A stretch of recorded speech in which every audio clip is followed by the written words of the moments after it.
Hey guys, another episode of Guns I Know, episode 8. Talking about surplus ammunition. Look at all this ammunition I have. This actually isn't all the ammunition I have. This is just a representative sample. I have a whole lot more than this. I also have your questions. I'm running out of toner on my ink cartridge, and so I gotta put a new toner in for my printer. But I can still read the questions barely.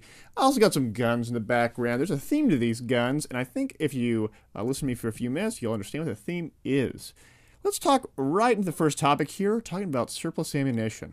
Now, surplus ammunition is, simply put, ammunition that is being phased out of a given military's inventory and is sold on the legal civilian market. It can be bought by other militaries. It can be bought by you and me. It can be bought by a whole lot of people. And a good portion of this military surplus out there that does go through civilian hands does end up in the United States through the importing process. Now, why would you want to buy surplus ammunition? Well, I'll tell you, it is, generally speaking, cheaper than buying new production commercial, but it comes with certain caveats. Well, I'm not going to go into the caveats just yet, though. I'm going to talk a little bit about this ammunition I have in front of me, and then I'll talk about the pros and cons of going for surplus ammunition and other things around those lines. So I have, in this case, 4 different examples of surplus ammunition. Guys, I have 4 different guns behind me, all what looks like to be different calibers, so maybe there's a connection there. Let's start about this one in the top left from your perspective. What I have here is a crate of 5.45 by 39, which is the round that uses in the AK-74 and the RPK-74, the AK-74U. Oh, look at this, I got one of those. And this is sort of the newest production of Soviet-era ammunition that's coming to the United States.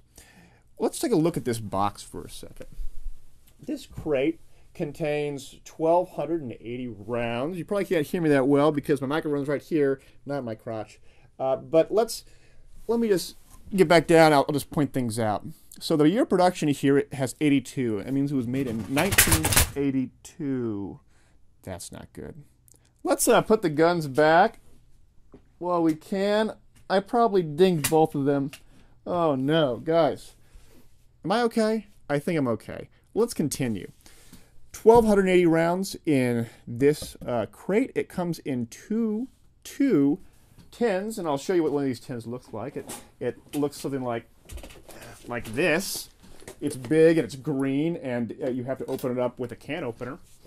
And it opens up, and it has a bunch of markings on it that sort of tell you where it was made and when it was made. I'm going to talk a little bit about this one in particular because this one's very fascinating. This is Soviet ammo, Soviet ammunition. And if I actually turn this around, we can actually see, I'm going to show you one thing first.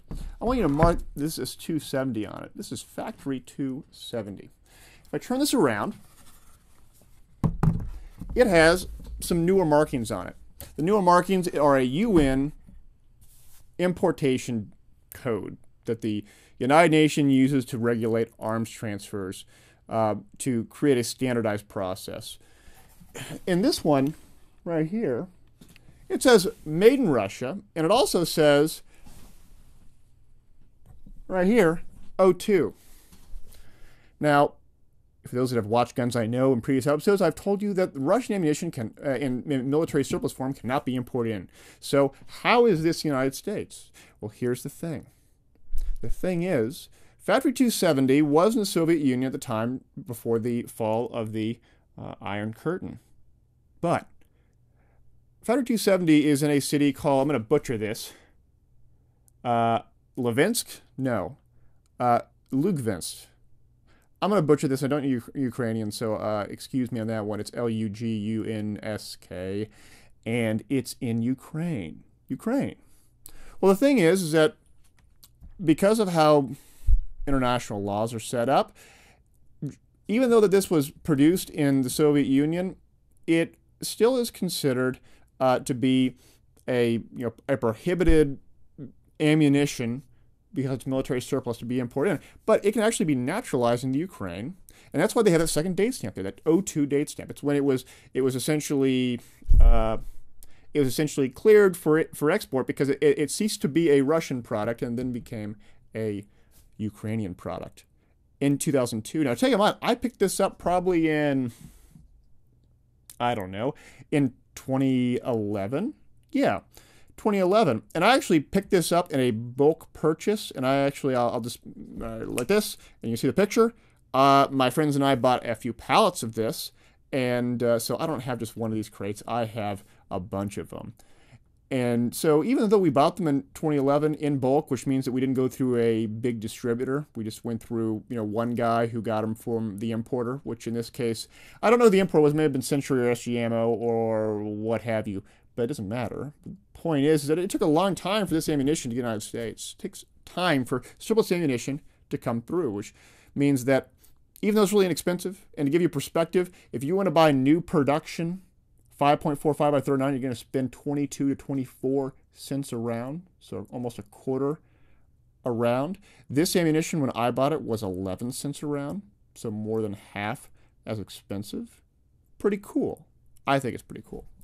So that's one kind of ammunition out there that you can get. It's not this cheap nowadays. This surplus ammunition goes for around 15, 16 cents a round. That's why I buy in bulk. That's why I bought early, because I got it when the going was good.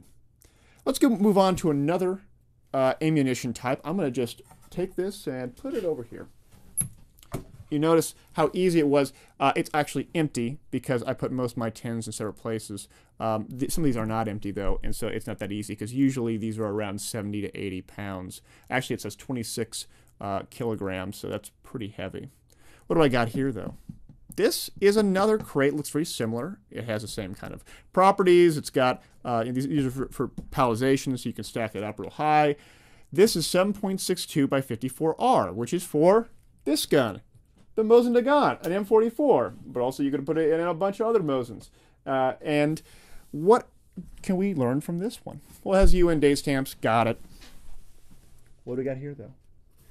Right here. Right here. Right here it says 77. It was made in 1977. And it was imported in. I actually bought this in the bulk purchase at the same time about the 545 ammo. I don't know how much I paid for it. 54R was really inexpensive probably 6-7 years ago in bulk and military surplus. It's a little more expensive. I paid maybe 12, 13 cents a round, which if you would have asked me 5 years ago if that was a good deal, I would have said probably not, but that's just how it is. But I bought this, and this contains, I don't know how many rounds it contains. It says right here. There you go. It contains 880 rounds in 2 tins, 440 rounds per tin. And I have one of the tins over here, and I'll talk about it later. Let's talk about the next kind of ammunition. This kind of ammunition here is not in a tin, and it's not in a crate. It's in a battle pack. It's 200 rounds of 7.62 by 51 NATO. And I don't remember where this came from. It says FNM 82. I'm guessing it was made in 1982. It may have been made by FN, as in FN Herstal. I don't remember where I got this from. I bought it online from Sarco a few years back. I think I paid 28 cents a round, 25 cents a round, which is a good deal for 7.60 by 51 or 308, because nowadays, how much is it? 35, 40 cents a round for new production. And it goes in this gun. Bam. G3 clone. You guys see the G3s in game? It's in a bunch of games now. It's in almost all the games now for the most part. But I got a bunch of this stuff. This is ball ammunition. And when I open this up later, you'll kind of see the perils of buying surplus ammunition. And then finally, put this over here. We have 7.62 Tok, or 7.2 by 25 Tokarev for this gun, the PPS-43C. And also, you can also put it in the Tok pistol, what have you. Like the crate, but this one's different. It actually has a latch. And it latches and opens up. Ooh. This one's Polish. This is Ukrainian. The other one is Ukrainian. I don't know what that 51 NATO was. It's probably South American. I'm guessing it's South American. But this Polish, This Polish ammunition was made in 1954. It is old, but it works. And I actually got some Czech surplus ammunition here too. But I mean, look at this. When you open this thing up, this is so cool. This is the original packing slip for the ammunition. It's in this sort of old-timey paper. It looks like it had a typewriter on it, that typed it. They have a little marking and signature of the guy who loaded it up in 1954. He's probably not even alive anymore. It's crazy to think about. And this says 7.62. I can't speak Polish. Nabo pistol light. It says pistol. Or it says P-I-S-T, man, it means pistol. I don't know.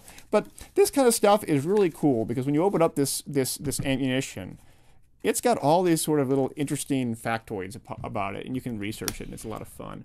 It's got all these different date stamps on it. These are actually old school tins where you pull them out using a, you don't use a can opener, you use a pair of pliers and you strip it out. It's almost like opening a sardine can. And so I'm going to put this back. And look at all that. So look how cool all that shit is. I think that's awesome. Made in Poland. And so let's go into a short clip of me opening up one of these cans at 2 or 3 times speed, just so you get an idea of what it takes to open these things up. All right, let's open this up.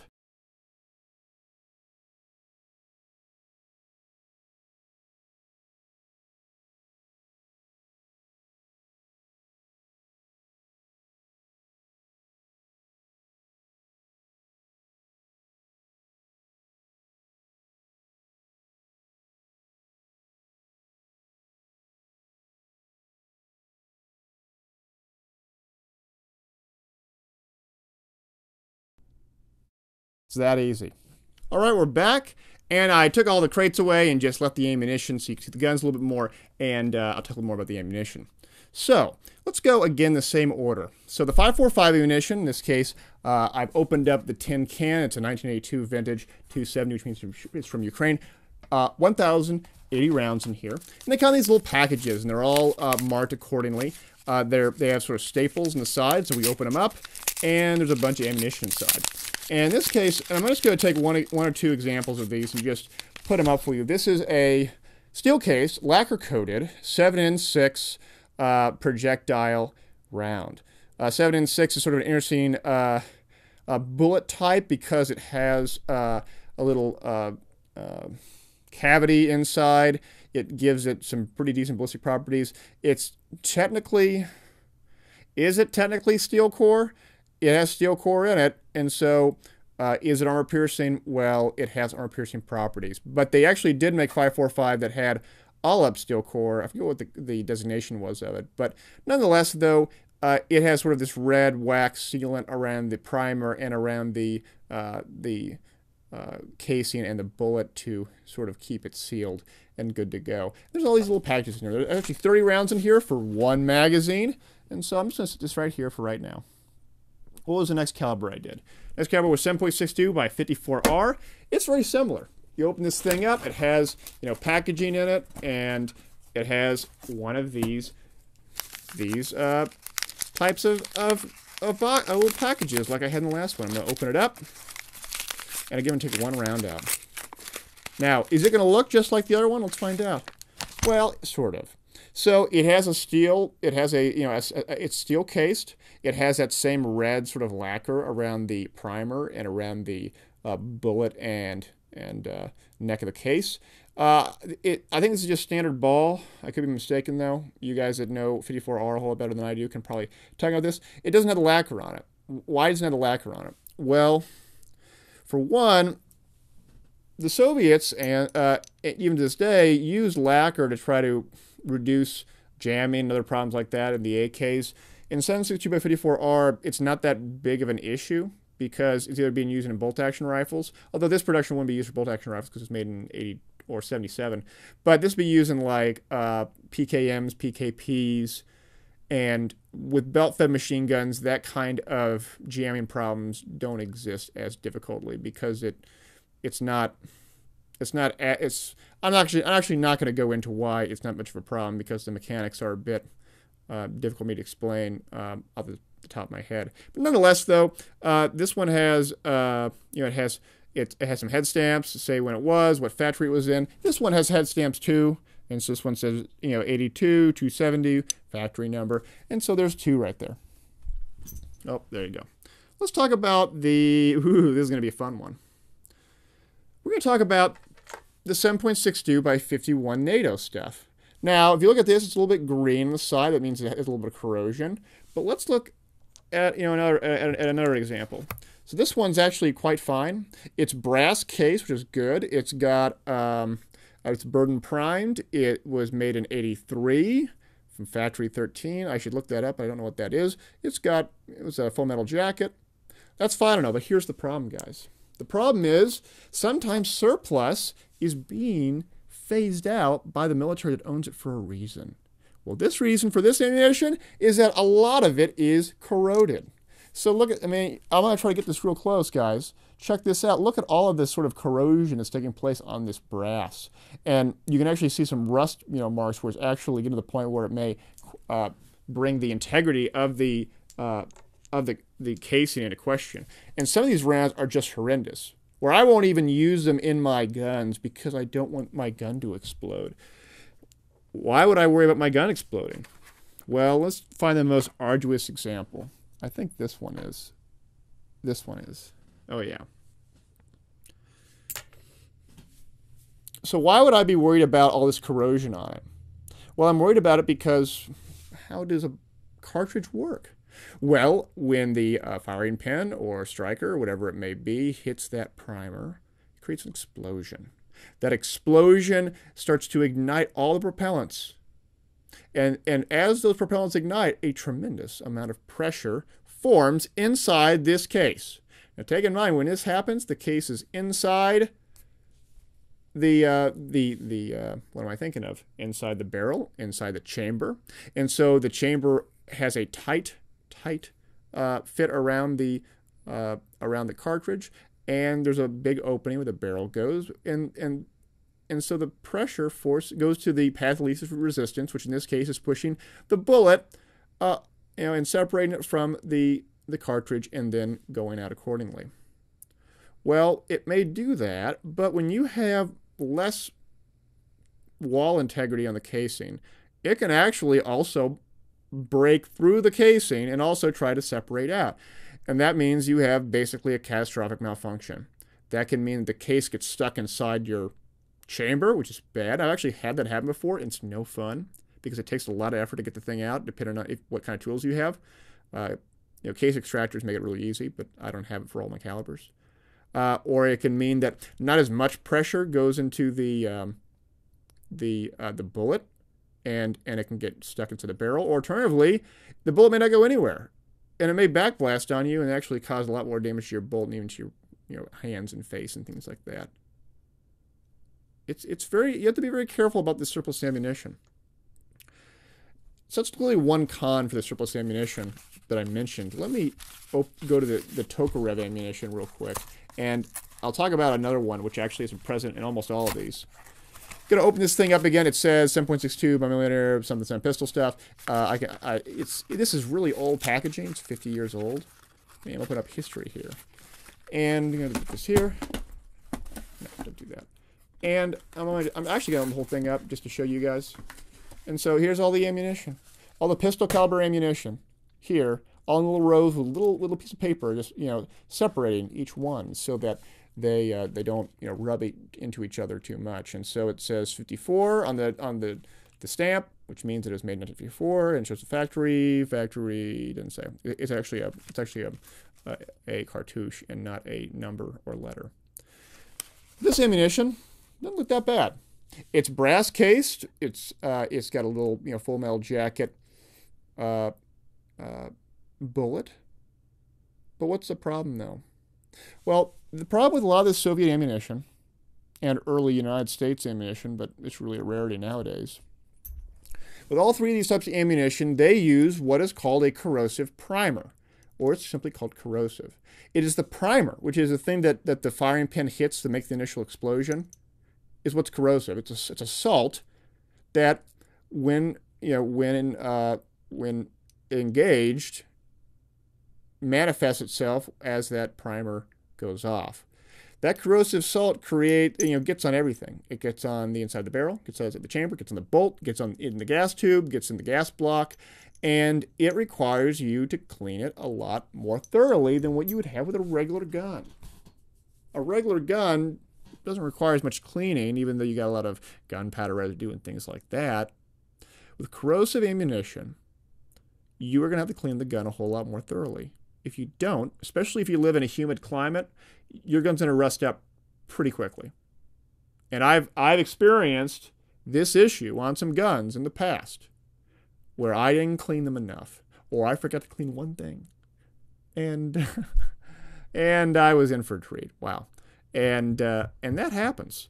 Now, most commercial ammunition nowadays is not corrosive, although most sort of Russian and Soviet and Warsaw Pact ammunition usually is, the rule of thumb. But it doesn't say that new production Russian ammunition isn't corrosive. I have bought new production Russian ammunition that has been corrosive. And so, I mean, don't take what I say as truth for everything. You got to look at a case-by-case basis.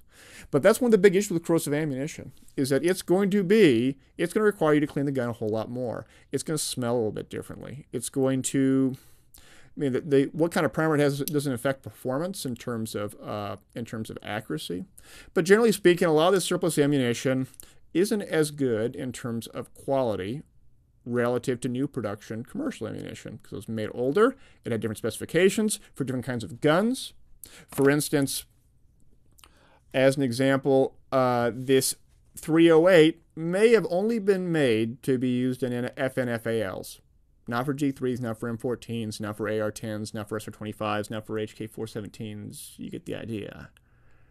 And so, because of this, it may have a severely different characteristics coming out of a gun it wasn't designed for. Because again, this cartridge was not assembled for commercial use. It was made for a military that had a certain type of gun to meet certain kinds of requirements. So there's a lot of issues with buying the surplus ammunition. One, the corrosion is a big problem, and there's a lot of horror stories out there of importers going into like South American countries and seeing all this ammunition for cheap and wanting to buy it. And take in mind, when they buy this ammunition, they're not buying. So I said this ammunition here is 11 cents a round. When I bought it, they're not buying it for 11 cents a round. They're buying it for less than a penny a round, if even that. Because even though that they may pay virtually nothing for this ammunition in wherever they bought it from in the Ukraine, the costs it take to get it from the Ukraine to the United States, get it through customs, and all the time associated with essentially having your money tied up in inventory that may sit in bonded warehouses for months, if not years, it requires them to raise the price up accordingly. It's a process. It's sort of like an investment, but that you can't get out of until you wait 2 or 3 years later. So there's a factor in that. So the corrosion is an issue in terms of on the bullet itself, whether it has corrosive ammo in terms of the primers. These are issues that we have to consider when buying the surplus ammunition. But if you can clean it and you know that the source you're buying from is reputable and is not going to have corrosion on it, and most companies that sell this stuff will say if it has slight corrosion or not, then it's actually a pretty good deal. I love shooting a lot of this stuff. I shoot the 554R like crazy, which means to clean a whole lot more. But cleaning corrosive salts isn't that big of a deal because it's different than cleaning your gun regularly. What are they? They're salts. How do you dilute salts? You can dilute them in water. You don't need anything special. You don't need any CLP or anything like that. You just need a bottle of Windex. And what I'll do is I'll take a bottle of Windex. I'll turn on the sink and get it to the hottest temperature I can get it to. I'll fill up my squirt bottle with really, really hot water. I'll drench down the gun. I'll dry it to my ability with a towel. I'll use my compressed air thing. What's that? The compressed air machine thing. I'll spray it with compressed air, and I'm done. I don't have any problems. Anyway, enough about this surplus ammunition now. Let's go into the questions. I'm gonna quickly try to move all this stuff real fast. So, excuse me.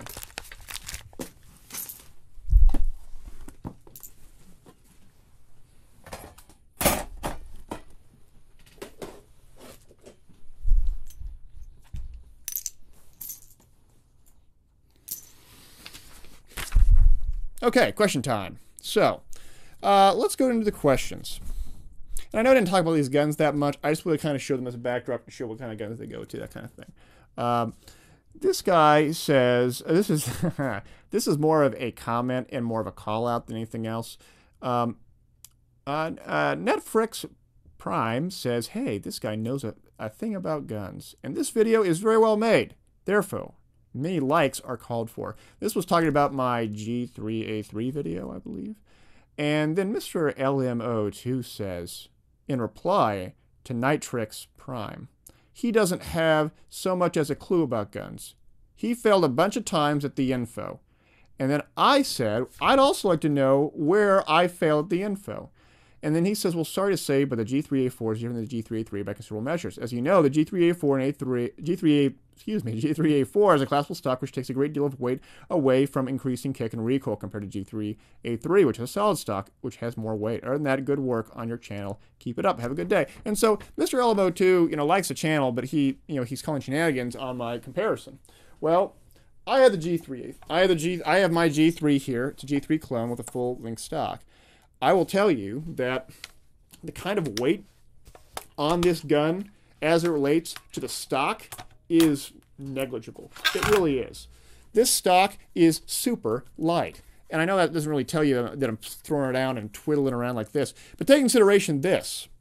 The only difference between the collapsible stock and the folding stock, actually, let's just take a pause for a second. I'm gonna grab my collapsible stock right now. Hold on. Okay, we're back. And so let's take a look at these three different stocks. Actually, about three and not two. Here's the regular stock I was twirling around earlier. It's very light. But here is the folding stock. The folding stock, if I actually open this thing up, if you compare the two, they're roughly identical from the position of my thumb all the way to the left. They're nearly identical. And so all that weight between the two pretty much is pretty much the same for the most part. I think they may have slightly different buffer systems, but that's okay. But here's the thing, though. I actually think this wire folding stock probably is slightly heavier than the fixed stock. I really think, because this is all steel, and it's very heavy steel butt plate. This is all pretty much plastic. Plastic, rubber, you got some metal grooves here, but this feels heavier. And it's actually less enjoyable to shoot because it essentially is like a meat masher. And I would actually think that going back to what he had stated, he says the collapsible stock takes a great deal of weight away, increasing kick and recoil. I think that the added weight on this is negligible in terms of either. Now, I think on accuracy, it probably does decrease accuracy only because you're going to get less of a cheek weld, which means you're not going to be able to get that good of a sight picture relative to having this. I also brought in an old school. This is actually a SITME stock, but SITMEs are basically old school derivatives, or they're basically the original G3s that were made in Spain, and but they're countered up by the same HK designers. They're roughly the same length. They're roughly the same weight. This one feels maybe a bit lighter than this one. Maybe it's the wood. I don't know. But nonetheless, though, I think that the fact of the matter is that this one is heavier. And this one is, sure, you're going to have a little bit more maneuverability when you move it around. Let me put this back. And I can show you guys real quick how to install these things. It's really simple. You unlock it like this. You take the gun, you push in the spring, you line it up, you start fiddling around with it, and then you just give it a few good smacks. And you have to line it up just right because the the grooves on this thing require you to just push it in back and forth until it aligns up correctly. And I'm nearly there, and I put in the pins. I'm not putting it the right way, but that's okay. And I am now good to go. I now have the other stock, and I can fold it in, accordingly. And now it's a much more compact weapon. It's sort of goofy. This is meant for like people who are paratrooping or do other things around those lines. And so you can pull it out when need be. You can get that sight picture and get good to go. I'm doing this left-handed here. Whatever. I'm going to put this back and go to the next question. And put all these away. Next question is from Tony Jones. Hey, daskro, when reloading the weapon in game, when the weapon is empty, what's the first step that is performed before inserting more shells? This is in regards to my 870 in 870 Medal of Honor Warfighter video. Thanks, keep the good work. Well, I got the same gun right here. And I'm going to show you guys different ways you can load this. Now, this gun's empty right now. I got one live shell. If this is going to be safe, I'm not going to put my finger on the trigger, but I'm going to show you guys what they do. So how do they do it? Well, in the game, when they basically, let's pretend I fire the gun, bang, he racks the slide's open, he twists it to the left, and then he slops that cherry and he goes in and he goes like that. And now it's ready to go. Now I'm going to take the shell out real quick. Make sure we're all safe here. That's what he does. Is it the only way that you can load this thing? Excuse me, the sling was on the microphone. Hopefully I didn't mess things up. Is the only way you can load it? No. Other way you can load it is, same scenario. You're firing, bang, it fires. You rack the slide. You then rack it forward, right? There's nothing in the chamber. But what you can do is that you can go back and you can start to load in the cartridges one at a time. And then, now here's the thing. It's locked. You have to push this little release lever. You push the release lever, and now I have one in the chamber. I have one in the chamber right now. You see that? Let's do it again. I'm going to go out. I'm going to go in. It's ready to go. I load that up. I then push this little release here. I'm going to push it slowly. I push it, and it allows me to rack the slide. I back, and I go forward. See that? It's in there. It goes in. I'm ready to go. But I'm going to be safe, and I'm going to take the shell out. And that's how you can do it. Now, on the second option, you can load all into one chamber. But the problem with that is that you're going to be limited in terms of the number of rounds that you can take in. Why? Because when this gun, when you calculate the number of rounds, it's one in the chamber plus whatever's in the tube. So clearly, doing the first option, let's pretend it's the first option here. He racks the slide back. He puts the first one in the tube here. He racks it. It's in the tube. It's ready to go. And then he can load the full capacity of this tube into the gun. That is why they do it, so you can get more rounds out of it.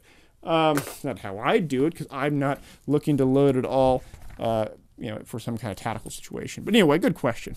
Call Me Manana Battlefield 3 asked, daskro, are you left-handed? If you are, how does it feel to shoot the gun with the left hand? Because guns are made mostly with right-handed people. And then Multivanya 007 says, since he didn't answer it, I'll answer you. I'm left-handed as well, including guns. Being a lefty isn't really a trouble when shooting guns, since most modern firearms designers for lefties and righties. The problem is the older guns. Yeah, I agree with what Multivanya 007 said. The fact of the matter is that with few exceptions, most of the guns can accommodate left-handed, some more so than others. So, G3, it only has its fire controls on one side.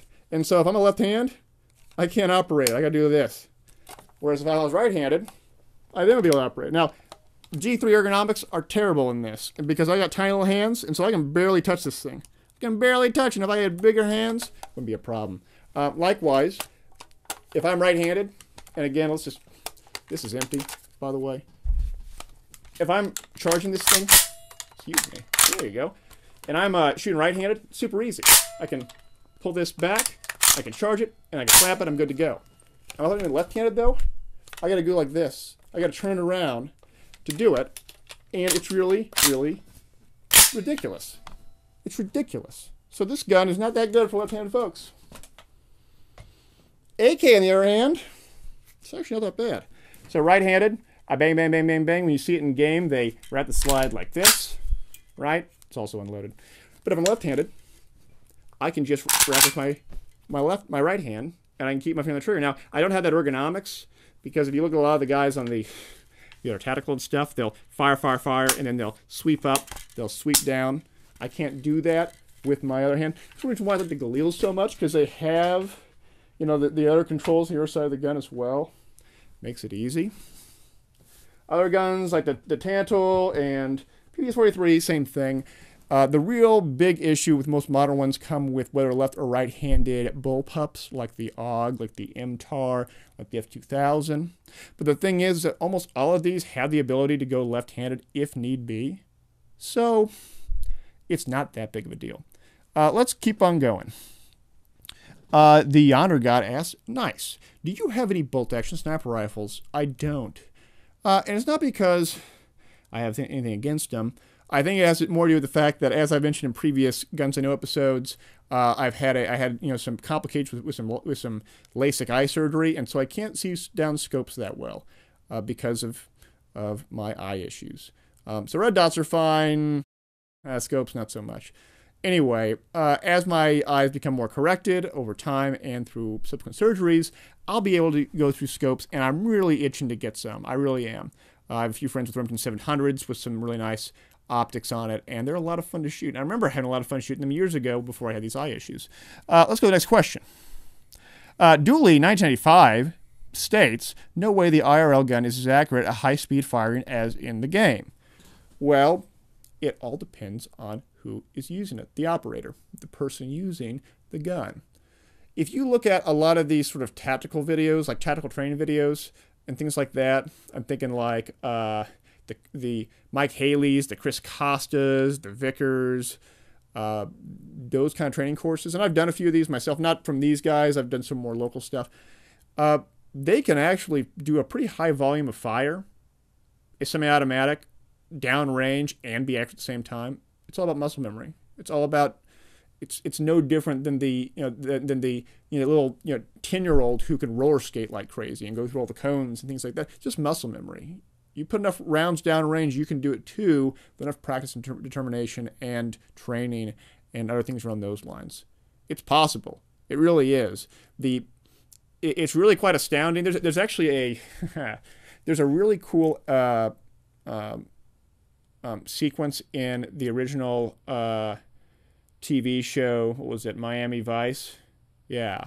Where they actually got, and this is from the 1980s, where they actually got a competition shooter to be an assassin. And this competition shooter basically had to draw a holster from his 12 o'clock position. There's a name for that. That holster position. It's I don't anyway. And so he in this sequence draws the gun. Maybe I'll just put it in this video a little bit. He draws the gun and shoots a guy. And a lot of people thought, wow, that was really fast. Was that even possible? The fact of the matter is that you really, unless you actually have seen some of these top competition shooters shoot, you'd be in disbelief when you'd see them, because they are that good. They're that fast. They have their muscle memory down. They know how to do it. Going to the next question. Actually, that's it. 1, 2, 3. Yeah, that was actually all the questions. So, well, that's sort of an abrupt end, but yeah, got the guns. Hopefully you learned something.